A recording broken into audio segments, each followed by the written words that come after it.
Notre Dame 41, Wisconsin 13. So all is solved in regards to any Irish issues for 2021. Well, you probably didn't actually watch the game. Yeah, big win for Notre Dame, but still some issues to clean up for the Irish as they face another daunting task here, this time at home against Cincinnati. We got Brian Driscoll on the line from Irish Breakdown. You got to get on over there and check out his YouTube channel, also his audio platform on any of the major services, Irish Breakdown podcast. Brian, how's it going today? It's going great. You know, mood's always better when Notre Dame wins, and makes life a little bit easier covering the team when they win, even when it's ugly. I'm going to go a semi-negative route, even with a 4-touchdown win against a really good football team. And I will still, even if Wisconsin loses to Michigan, I will still tout this as a quality Notre Dame win. You normally don't see a 41-13 game result from a defense, meaning Wisconsin's, that had 6 sacks, 12 tackles for loss, held the opponent to under 300 yards of total offense, and held them to, I believe, 3 yards rushing, and one of the best backs in the nation to under 2 yards per carry. Well, it just goes to show how good Notre Dame's defense was in this game. You know, I did a stat I used on the radio tonight. So Wisconsin held Notre Dame to 3 rushing yards, yet Notre Dame held Wisconsin to more yards below their season average than what Wisconsin held Notre Dame below their season average by almost 100 yards, about 80, 90 yards. And so the Notre Dame defense was outstanding. The Notre Dame offense was able to make several big plays in the pass game. The Wisconsin offense could not. And the Notre Dame defense was able to force 5 turnovers, which factored into the game. And as bad as the offense played in this game, Mark, one thing they did really well in this game is they were able to take advantage of those turnovers. The last 2 turnovers, obviously the defense said, hey, we got this. We're going to go ahead and take this back to the house on our own. But Notre Dame got points on each of the first 3 turnovers. You know, the first turnover, Cam Hart picks it off. They get a field goal out of it. The second turnover was a forced fumble. Notre Dame turned that into a touchdown. And then the last turnover, another Cam Hart interception, they turned into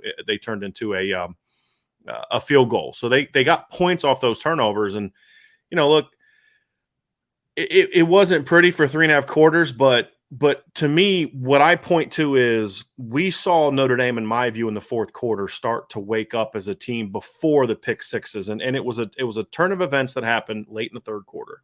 Jack Cohn's out. Drew Pine comes in. He gets hit from behind, fumbles the ball. Wisconsin picks it up. Up to that point in time, I really didn't think Wisconsin could win because I didn't think they could score enough on Notre Dame. They get the ball. They go down, get a field goal early in the fourth quarter, take a 13-point lead. All 3 phases of the Notre Dame football team really started to kick in gear at that point in time. Chris Tyree obviously takes the ensuing kickoff back for a touchdown. Notre Dame defense comes in, forces a punt. Offense gets the ball, goes right down the field. Drew Pine, who I thought showed great poise after fumbling the ball. The next time he goes on the field, he goes 4-4 for 49 yards and a touchdown.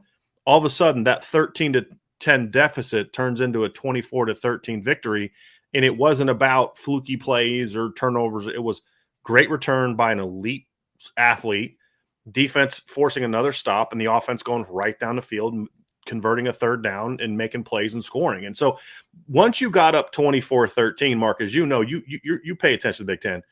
Wisconsin is not a team that knows how to play well from behind, especially late in the game.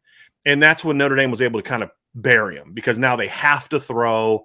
You can bait them on certain things, and that's exactly what Notre Dame did. But that, to me, that stretch before the 2 pick sixes really started to say, okay, is this finally a coming out party for Notre Dame in all 3 phases of the game? We'll find out here this weekend against Cincinnati. But I thought that, to me, was the difference in the game that said this was actually a convincing win. It wasn't a 41-13 convincing win, but it was a 27-13 type of convincing win, in my opinion.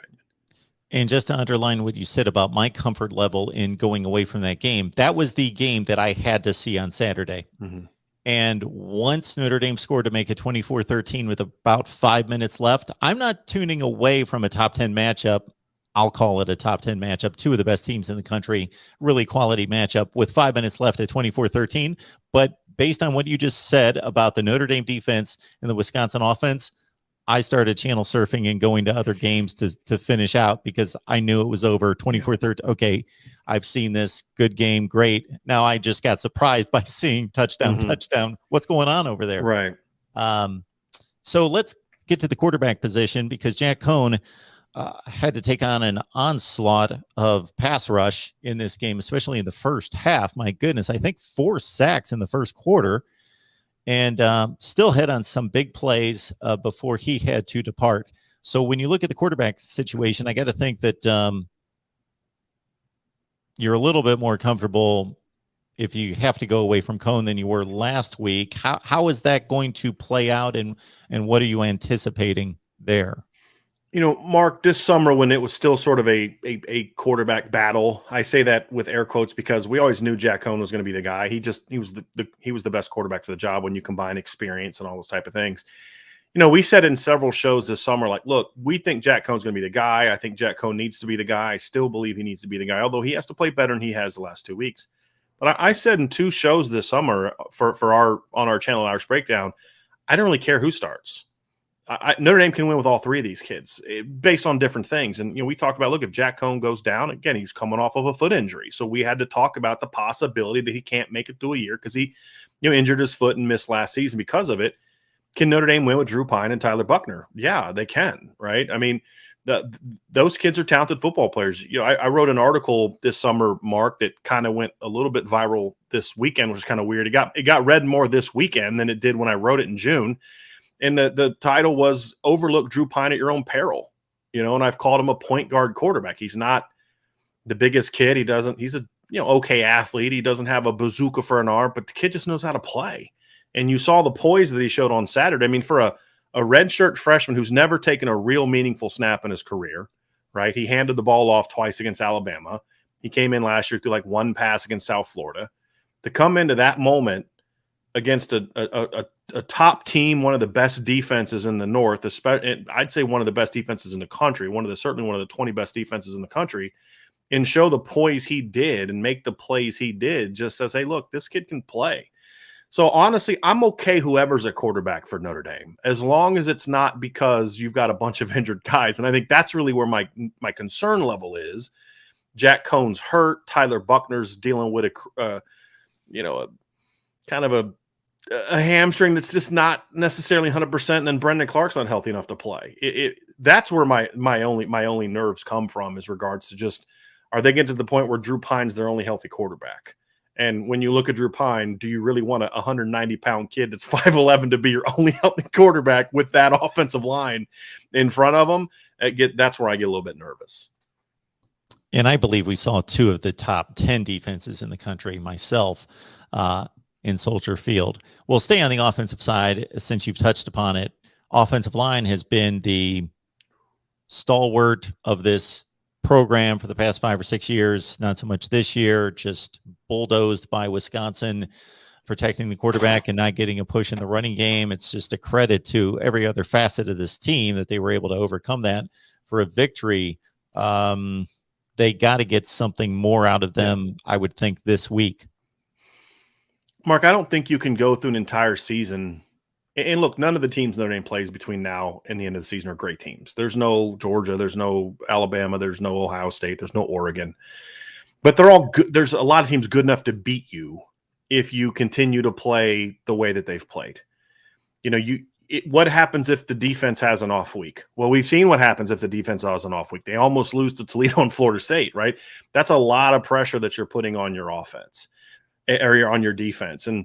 And so, yes, they're going to have to get better. Look, I've made the case, and I'll make it here, Mark, that if Notre Dame's offensive line just plays average, I think this team can play with just about anybody. And I'll make my point here. I've read a couple articles this week, and it kind of chuckled. I know you and I have kind of off air shared some thoughts about the national coverage of college football. And I read an article from SI, and then I read one on ESPN. So, I mean, this isn't Brian Kelly's most talented Notre Dame team.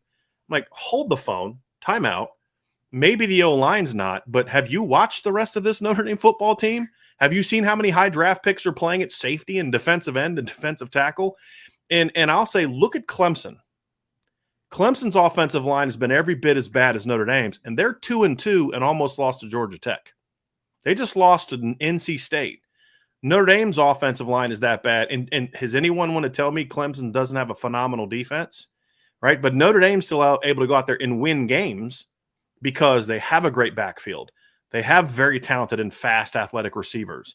They have the best tight end in the country. They have a great defense. And they've got this, their number 2 running back. They're just trying to find ways to give him the ball so let him return kicks. And you see what he did against Wisconsin. So there aren't many teams in the country that could have an offensive line playing as bad as Notre Dame's, play back-to-back Big Ten. I mean, Notre Dame's played 3 Power 5 opponents so far. How many teams in the country can say they've played 3 Power 5 opponents so far this season? And they're 4-0. Is it pretty? No, it hasn't been. But I think it's a testament to how good this team is that they're still 4-0. And that leads you to, if they can just get competent offensive line play, how good could this team really be? Yeah, I marveled at the defensive display by both teams in this game. I enjoyed it. I thought it was a great contest for 3.5 quarters or so. Unfortunately, what happens is, from a national standpoint, most college football fans gravitate to offensive players, obviously, and then maybe grab one defensive player per big team and don't really understand the depth or the breadth of the talent on that side of the ball. And Kyle Hamilton's been that guy for Notre Dame. But my goodness, Cam Hart, and you let us know in the offseason a number of times how good he is, but it was great to see him really make game-changing type plays on a big stage. Well, and I think that this is also a testament to how good of a coach Marcus Freeman and his coaching staff are.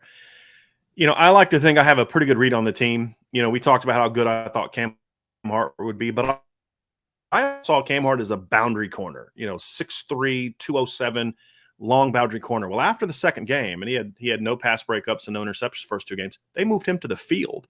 Thinking, wait a minute, 6'3", 207-pound guy at the field. Okay, well, I guess I'll trust the coaches on this one.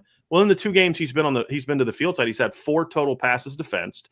3 of those passes defense have led to interceptions. He tipped the ball against Purdue. They got tipped, but picked off by a safety. And then he had 2 by himself. And you see, you're like, oh, so they're putting that really long, rangy kid to the field, letting him play all that space. They're putting their guy that maybe isn't quite as athletic into the boundary. And then they're using their field safety more to play deep middle and come down against the run because Cam can play so, okay, well, I guess maybe that's why Marcus Freeman makes a whole lot more money than I do. Because, you see that and you're like, okay, great testament to them. But then that doesn't work if you don't have a kid like you saw on Saturday, Mark, who's incredibly long and rangy and can cover a lot of ground in a hurry. And he's a kid that's only played, he didn't move. He came to Notre Dame as a wide receiver. He didn't really move full-time to cornerback until his sophomore. He played a little bit at the end of his freshman year. He's still learning the position. And he's gotten better and better each week. And you've got him in the secondary. You've got Jason Adamiyola, who's been brilliant so far at defensive tackle. Isaiah Foskey's got 3.5 sacks in 4 games. And Notre Dame played against Wisconsin with a rotation of 9 defensive linemen. Mark, the biggest guy they had was 280 pounds because Kurt Hinish got hurt. He's in the concussion protocol. He's their only big 300-pounder. And they still did what they did to that big physical O-line of Wisconsin that averages 312.2 pounds across the board. It's just a testament to the athleticism that this team has. And I don't think a lot of people realize that. This is the fastest team Brian Kelly's had. And remember, at one point in time, he had Will Fuller and Jalen Smith on the same team. Top to bottom, this is his fastest team. It's being masked because of how bad the offensive line is. But you don't think Clemson would like to be 4-0 right now and doing the things that Notre Dame is doing with a bad offensive line? I think they'd trade places with Notre Dame right now in a heartbeat. And speaking of speed and a team that is known for speed and has been built on speed, of course, we're talking Cincinnati, the next opponent to come to South Bend.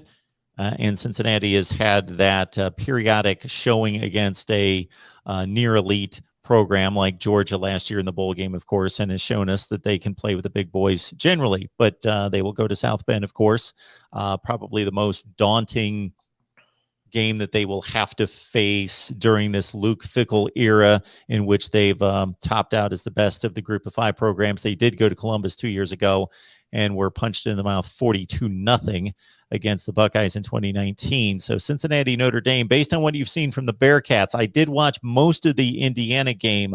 What are your concerns? Where do you think the Irish can take advantage?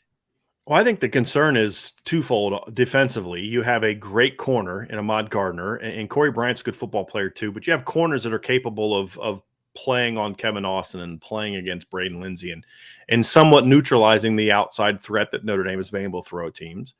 And then you look at how bad Notre Dame's offensive line has been, and you say, okay, who's going to block Myjai Sanders? I don't know who that's going to be. And as we've seen, a defensive end can wreck a game. I mean, you and I both know that a defensive end who just dominates, tackles who aren't playing well can really wreck a game. And those are my two biggest concerns. And because it is a defense that's very fundamentally sound, it's not super talented beyond the top maybe 3-4 guys. There are 10th and 11th starters not as good as, the 10th and 11th starter at Notre Dame, for example. Their top 2 or 3 can maybe play with just about anybody. And I think that's there where Notre Dame can take advantage. Okay, what are the matchups at linebacker, at safety, and the defensive line that we can take advantage of? It's a lot easier, as Notre Dame showed against Purdue with George Karlaftis. If you've only got 1 or 2 really good players, we can take that 1 or 2, as a coach, we can take that 1 or 2 guy out of the game. Well, with Notre Dame, if your game plan is to take Isaiah Foskey out of the game, well, you got to deal with Myron Tungvaloa and Jason Adamiola and the linebackers and all that. If you want to try to avoid Kyle Hamilton, you got to deal with Cam Hart and, Clarence Lewis and the Rovers and all those type of things. And same things, like I could say that about Clemson. I could say that about Georgia's defense. It's, and Cincinnati doesn't have that kind of depth. There's a drop off from their top 2 to their 3 and 4. And then there's another drop off from 3 and 4 to 5 to 11. And I think the other thing too, that's an advantage for Notre Dame is you have 2 coaches on the defensive staff that know the personnel at Cincinnati really well. Hey, coach, just so you know, in practice, this kid bought on this move every time. The offense would beat us every single time we ran this move on this kid. Or, hey, this kid really struggles against this, right? Marcus Freeman knows Luke Fickell. So I guarantee you this offseason, you don't have those conversations the week of. You have those conversations in the summer. Hey, here's the things that are going to work there. So I think that helps. You could say Mike Denbrock has a similar advantage but Mike Denbrock has been gone from Notre Dame since 2016. This is a different program, different players, different scheme to a degree. So I think that certainly helps Notre Dame a lot. And this is a good Cincinnati offense, but it's not an elite explosive Cincinnati offense. You saw that against Indiana. And I don't think their line's great. It's big. It's not super athletic. And this is a Notre Dame defensive line that, in my opinion, is playing as good as anybody in the country right now. Cincinnati got down in that game in Bloomington 14-0. Indiana was the much better team for about a quarter and a half, and then Cincinnati had a spur right before halftime to close it to 14-10. Micah McFadden, best Indiana, the captain, the best player on the defense. He was in there for 25 plays. Cincinnati was averaging 2 yards per play. He got called for targeting, left the game. Cincinnati took off from there. I'm not going to pin everything on his absence. It's still something to consider. And also the 14-point spread, a bit misleading, as Indiana was inside the 10, down 6 points late in the game, ready to take a 1-point lead, coughed it up inside the 10.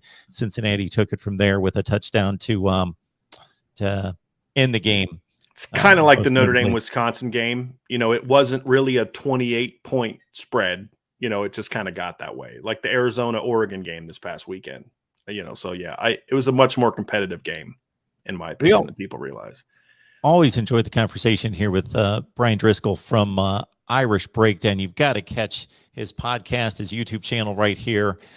Brian Driscoll from Irish Breakdown. You mentioned the name Braden Lindsey, also Kevin Austin. You and others have primed me for their emergence on the Notre Dame scene. Well, Kevin Austin seems to be there. Braden Lindsey, has he found his role? I know he had a big drop in the game on Saturday. It just didn't seem as though, he's quite emerged. Well, for me, I think there's a usage problem with Braden Lindsey. I mean, pretty much all they've done, and he's been solid. I think the big drop hurt him. If you watch the games live, if you're there like I've been, if you have all 22 film, what you're going to see is a kid that's open a lot. They haven't been able to take the time to get the ball downfield. Jack Cohn has underthrown him a few times. He did that. He missed him twice against Wisconsin on Saturday. The third time they went deep, that was great coverage by the corner. But the first couple times he had a step, and Jack Cohn just missed. He was open twice for potential big plays against Florida State. He was open against Toledo for big plays. They haven't had time. The problem that I say, as far as a usage problem, And you go back and look to the last time Braden Lindsey was healthy was 2019. He kind of came into the lineup, didn't play a ton early, was a little banged up, comes into the lineup against USC.